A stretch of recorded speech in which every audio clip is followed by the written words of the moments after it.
Welcome back to In Their Boots. With us now is our guest from this week's Real Story, Sergeant Richard Massimino.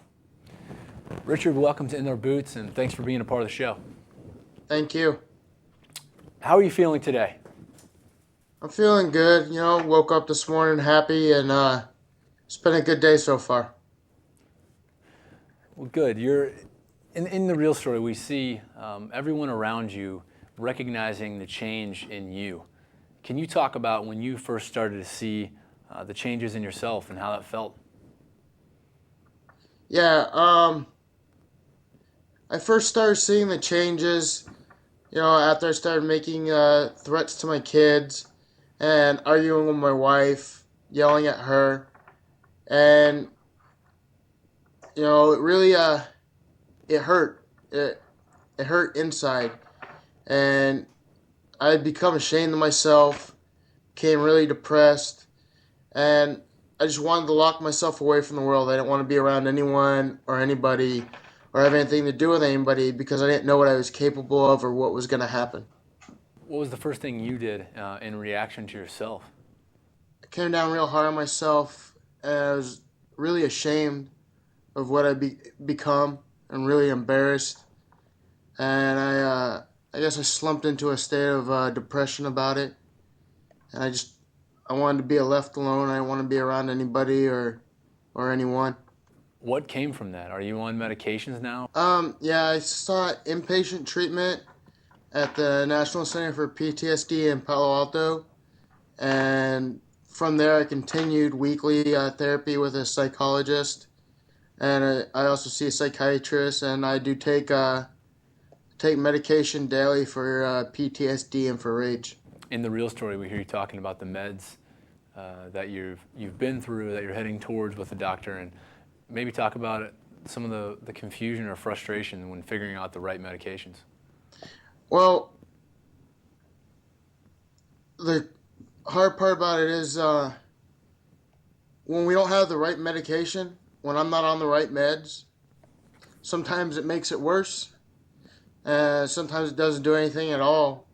And so I continue to have my outbursts, continue to go through the rage and the aggression and the anger and, as my wife calls them, temper tantrums, to where I throw fits. And there's no cushion, there's nothing stopping it. And I get pumped full of all these medications that all they do is knock me out, make me sleep, but they're not doing anything to control the emotions. Or they put me on medications that are controlling the emotions, but I walk around like a zombie all day long because I'm so conked out and zonked out from the medications I can't function. So it's a up and down roller coaster ride and battle with the doctors trying to find the right medications. And we finally have found the right cocktail of medicine that seems to be helping. It's just with PTSD or traumatic brain injury, your body metabolizes the medication and gets used to it really fast. So we're constantly having to adjust the dosage so my body doesn't get used to it. Yeah, well, it sounds like it's a pretty fine line to walk.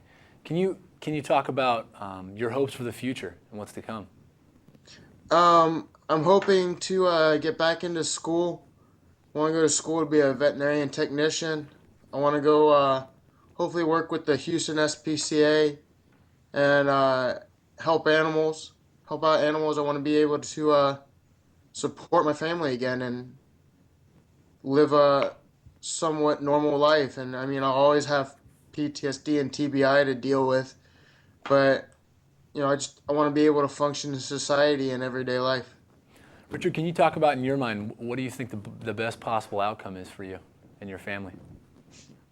Best possible outcome for me and my family is my kids can get their papa back and my wife can get her husband back. And my kids don't have to be afraid of me anymore. And my wife can sleep at night comfortably knowing that she has her husband next to her again and not a stranger. Well, Richard, what would you offer, what advice would you offer vets returning from Iraq and Afghanistan and find themselves different? What advice would you offer them? Don't don't wait. Go get help. It takes more of a man to seek help than it does to think they can work it out themselves. I've lost friends to PTSD that thought they could handle it themselves, and they ended up getting shot down by the police because they tried to run them over with their car, or they ended up in the brig for beating their wife or their kids. PTSD will take over and ruin your life. If you have any kind of problems, if you're having nightmares, if you're having sudden outbursts of anger or fear or startle reflex to sudden noises or people come up behind you, there's no shame in seeking help. Go talk to somebody, seek help. The faster they catch it, the easier it is to treat. The longer you wait, the harder it becomes to treat. Well, Richard, thank you for your strength in dealing with this, and the honest approach your family has taken in sharing your story with us. And we encourage you to keep your head up when dealing with such a hard issue. And thank you for sharing with us. Thank you. All right, take care, Richard. We'll keep in touch. You too. Take care. Bye. Bye. If you're looking for a way to help out a family like the Massiminos or find yourself in a similar situation, be sure to check out the Solutions tab on our website. There you'll find links to numerous organizations and groups that are in place to help out veterans and their families. When we come back from the break, we're going to be talking with this week's expert, Dr. April Groff, and she specializes in the area of traumatic brain injuries. Stay with us.